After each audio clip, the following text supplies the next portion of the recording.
Marcus Morris pissing people off like he typically does. Another one bites the dust. First it was Tristan Thompson.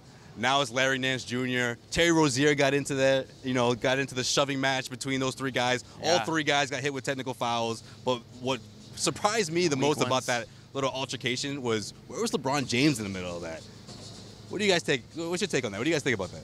I mean, for me, LeBron James was just doing like the smart thing by not getting involved in something that could have escalated and led to, an ejection if things really got out of hand. I mean, LeBron James knows that if people can goad him into doing something to take him off the court, they'll do it. So I understand where you're coming from, where you can say, oh, he doesn't have his teammates back or this, that, and the other thing. But the way it goes for these things, I mean, it's like a split-second push, and there's 100 guys getting in the middle of it. There's coaches coming in. Including Brad Stevens. Yeah, Brad Stevens sprinted. I mean, that happened in front of the Cleveland bench, and he was there in like 4 seconds in the middle of it, making sure no one was throwing any more blows. Yeah, I mean, you could just argue that LeBron did the right thing, because if Rozier did the right thing, they wouldn't have went to the free throw line for one, and it would have been a double tech, and that would have been the end of it.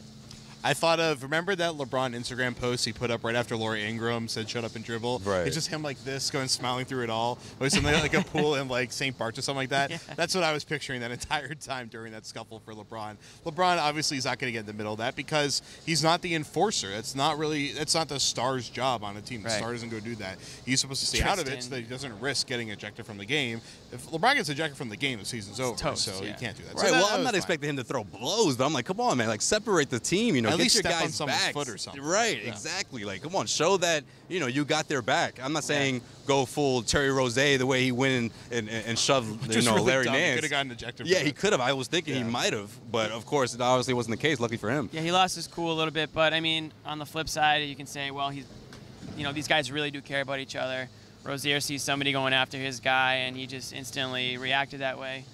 There's a few guys on the team that, Marcus Smart obviously comes to mind as somebody who kind of reacts that way when things escalate. So I wasn't super surprised to see it go down the way it did. I just think LeBron, he knows how it's going to play out, and he doesn't want to get involved because he knows how valuable he is to the team winning. And Brad Stevens, I'm sure, would love a guy like Rozier to act more like LeBron in that situation. Yeah, they were pissed at Rozier for doing that. Right. Well, obviously, whatever Marcus Morris had to say really ticked him off. Yeah. How do you two feel about that? His mama. Could things have gone sour? Could he have got himself ejected? Like, obviously, he's pushing buttons here, pissing the Cleveland Cavaliers off. Is that a good thing, a bad thing? What do you think? Oh, it's great. Is he rolling the dice? Well, Morris was asked about it after the game, and he said, "I can't say what I said on TV." And I've heard Moon talk trash before. It is not meant for TV or YouTube or anywhere besides HBO. So he's a Philly guy, man. He can get nasty. The best part of the whole thing is after it's over, he's walking back, and it's very quickly he just turns and goes. Nice little wink. Actually, that went viral all over Twitter. Actually, I saw that. I would be more concerned with where was Marquis for this whole thing, because you never know where he's going to come out of the stands and just with the Morris jersey on, Celtics Morris jersey on. Exactly, but no, that's Morris's game, right? I mean, I'm not saying getting in fights is his game, but like just the talking of the trash, the getting in opponents' heads, the toughness. That's what the Celtics need. I don't think there's a ton of guys on the team that are that way. I mean, Horford hasn't been that way. Tatum's not that way. Brown's not really that way. I mean, you can go down the line. There's not a lot of guys that are like Morris in that sense. So I think it's good to have a guy like Morris and Smart who like to mix it up out there a little bit and irritate guys. I'll tell you one thing. Right before the game started, my roommate Isaac, shout out Isaac, texted me and he asked me he just texted me prediction. I just texted back blood. Blood. That was it.